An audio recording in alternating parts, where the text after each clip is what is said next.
This channel does not promote any violent, harmful, or illegal activities. All content provided by this channel is meant for an educational purpose only.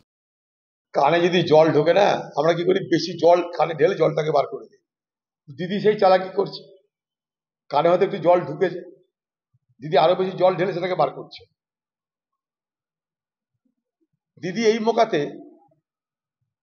মানুষকে বোঝাবে যে আমার সব loss হয়ে যাচ্ছে, তাই সেই লোকসান ক্ষতিপূরণ করতে আমাকে এটা করতে হচ্ছে। তা করতে গিয়ে আরো 5 গুণ ধান্দা করে নেবে। এ কঠিন জিনিস। এখন তার ভোটের বাজার, দেওয়া থোয়া করতে হবে। টাকা কই? টাকা তো নাই। তবে না তৃণমূলের কাছে গুলি পিস্তল পাওয়া যাবে না, তো তৃণমূলের কাছে কি রবীন্দ্রনাথের সঞ্চয়িতা পাওয়া যাবে? এই যে কি বোকামি করেন আপনি। তৃণমূলের কাছে তো গুলিগুলো পাওয়া যাবে। তার জন্য দিদির কাছে তারা তাজা নেতা, বাহাদুর নেতা, দিদি তাদের উপরে ভরসা করে ভোট করছেন, বেঁচে আছেন এখানটায়। কখনো এনআরসি নিয়ে ভোট হয়, কখনো লক্ষ্মীর ভান্ডার নিয়ে ভোট হয়। এবার সবকিছু মার্কেটে হারিয়ে গেছে, এবার বাঙালি নিয়ে ভোট করো। তাই দিদি কাঁদছে প্রতিদিন বাঙালি বাঙালি করে। যেমন রুদালিদের কাঁধে চোখ দিয়ে জল পড়ে না, দিদি আমাদের কাঁধে চোখ দিয়ে জল পড়ে না। অর্থাৎ এখানে কুমিরের কান্না, ওখানটায় রুদালিদের কান্না। চোখে নাই পানি, কাঁদছে আমার নানি। জিএসটি কাউন্সিল সব রাজ্যের মতামত নিয়ে হয় এগুলো, অকারণে ফালতু কথা বলতে লাভ নাই। তো ক্ষতিপূরণের জন্য দাবি কেন্দ্রকে দাবি করছে না কেন? আমার রাজ্যের ক্ষতিপূরণ হচ্ছে, কেন্দ্রকে বলতে হবে তুমি সে ক্ষতিপূরণের ব্যবস্থা করো, কম্পেনসেশন দাও। সেটা করছে না কেন? তখন মেনে নিচ্ছে কেন?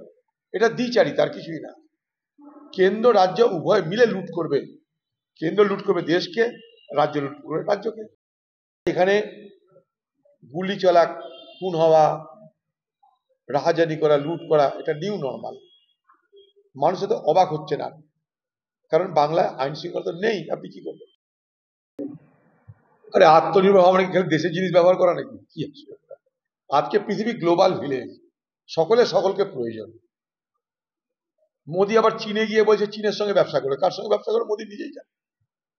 আবার কখনো ট্রাম্প যদি একটা ফোন করে বিগলিত হয়ে যায়। আপনার দিকে ট্রাম্পের সঙ্গে বাণিজ্য চুক্তি করার জন্য দর কষাকষিও চলছে, আর আমাদেরকে বোঝাচ্ছে আত্মনির্ভর হয়ে যাবে। অনুপ্রবেশের কথা ভারতবর্ষের পার্লামেন্টে প্রথম তুলেছিলেন মমতা ব্যানার্জি। এখন তার সকাল বিকাল কথা চেঞ্জ হয়, ভাষা চেঞ্জ হয়। তার মতন বহুরূপী রাজনীতিবিদ ভারতবর্ষে ভূভারত আছে বলে আমার জানা নাই। সকালে এক কথা বলবে, দুপুর এক কথা, রাতে এক কথা। বহুরূপী রাজনীতিবিদের নাম মমতা ব্যানার্জি। তো অপারেশন সিন্দুর শেষ হলো না,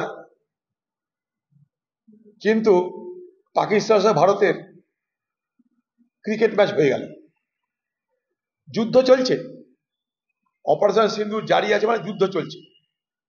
যখন যুদ্ধ চলছে তখন পাকিস্তানের বিরুদ্ধে ক্রিকেট মাঠে হাজির হয়ে যাচ্ছে। এ কোন ধরনের যুদ্ধ আমার জানা নাই। আমি রাজনাথ সিংকে বলবো, অধিকৃত জম্মু কাশ্মীর দখল তো পরের কথা হবে, আপনার অনেক পর দেরি আছে। আপনি অধিকৃত জম্মু কাশ্মীর থেকে একটা আপেল গাছে একটা আপেল ছিঁড়ে নিয়ে আসুন, তাহলে বুঝবো আপনি বাহাদুর।